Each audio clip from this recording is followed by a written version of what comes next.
जैसे अदानी जी की मोनोपोली है, वैसे नरेंद्र मोदी जी ने पॉलिटिकल फाइनेंस की मोनोपोली बनाई है। ED, CBI, income tax department का प्रयोग करके जो भी भ्रष्ट हैं वो सब बीजेपी में जा रहे हैं। लोकसभा चुनाव 2024 के पहले और दूसरे चरण के तहत नामांकन प्रक्रिया पूरी हो चुकी है। इस बीच कांग्रेस ने आज अपना चुनावी घोषणा पत्र जारी कर दिया है, जिसे कांग्रेस ने न्याय पत्र 2024 नाम दिया है। बता दें कि इस घोषणा पत्र में युवा, किसान, महिला, बुजुर्ग, कारोबारी और अन्य दूसरे वर्गों पर भी फोकस किया गया है। इन सभी के लिए कई तरह के वादे किए गए हैं। साथ ही कांग्रेस पार्टी ने सेना के लिए भी कई वादे इस घोषणा पत्र में किए हैं। वहीं इस दौरान कांग्रेस सांसद राहुल गांधी ने एक बार फिर पीएम नरेंद्र मोदी पर निशाना साधने के लिए अरबपति गौतम अडानी का जिक्र किया। दरअसल प्रेस कॉन्फ्रेंस को संबोधित करते हुए राहुल गांधी ने कहा कि हमें आरएसएस, बीजेपी और पीएम मोदी द्वारा बनाई गई रणनीति की नींव को समझने की जरूरत है।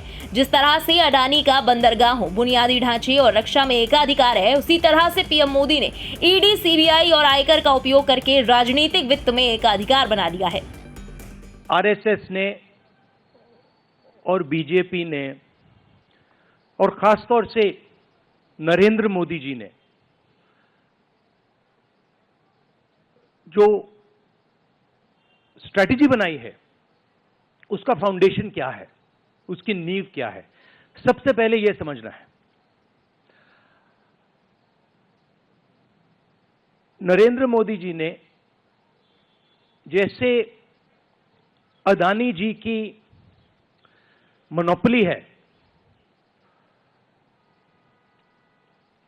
पोर्ट्स पर, इंफ्रास्ट्रक्चर पर, डिफेंस में, वैसे नरेंद्र मोदी जी ने पॉलिटिकल फाइनेंस की मोनोपोली बनाई है। कैसे बनाई है? ED, CBI, income tax department का प्रयोग करके।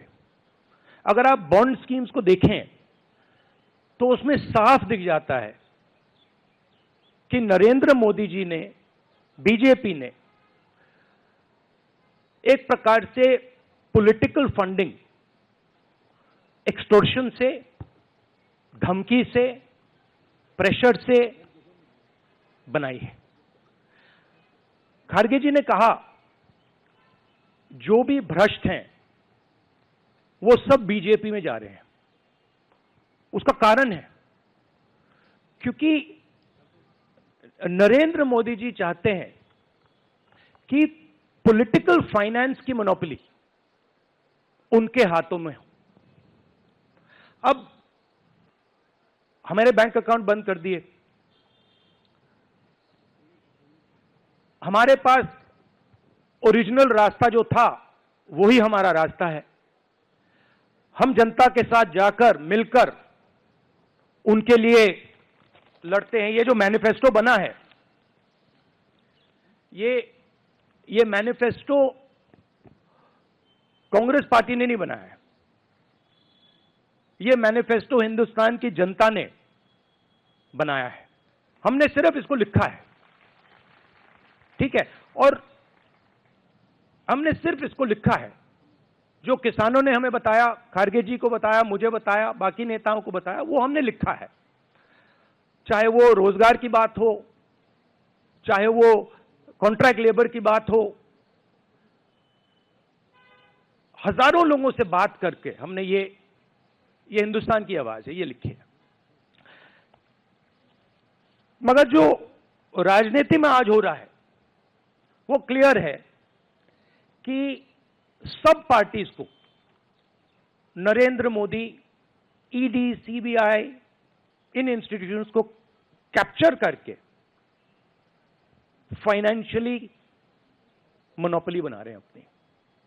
और चुनाव के बाद रियलिटी है कि ये जो फाइनेंशियल मोनोपोली बड़ी इंटरेस्टिंग चीज है, क्योंकि सारा इंफॉर्मेशन, सारा का सारा इंफॉर्मेशन, किससे एक्सटॉर्शन किया है, किसको कॉन्ट्रैक्ट दिया है, कॉन्ट्रैक्ट देने के बाद उसने कितना पैसा दिया है, वो पूरी ब्लूप्रिंट, पूरी की पूरी ब्लूप्रिंट इलेक्टोरल बॉन्ड्स में लिखी हुई है। तो नरेंद्र मोदी जी ने आज नहीं तो कल ऑपोजिशन को पूरी chargesheet, proof sheet electoral bonds के थ्रू पकड़ा दी है। तो इसीलिए थोड़ा टेरर हो रहा है उनको, इसीलिए नंबर निकला है 400 पार। इसलिए ये महाराष्ट्र में हमारे नेता ले जा रहे हैं, हरियाणा में सब जगह हमारे नेता ले जा रहे हैं, क्योंकि इनको लग रहा है कि भैया अगर 400 पार नहीं 180 हो गई, 160 हो गई, 140 हो गई तो नैया पार हो जाएगी। ब्यूरो रिपोर्ट, इंडिया पब्लिक खबर। फिलहाल इस खबर में अभी के लिए बस इतना ही। इस खबर पर आपका क्या कहना है, कमेंट में अपनी राय जरूर बताएं। देश और दुनिया की बाकी खबरों के लिए बने रहें इंडिया पब्लिक खबर के साथ। हमारे YouTube चैनल को सब्सक्राइब करें और बेल आइकन दबाना बिल्कुल ना भूलें।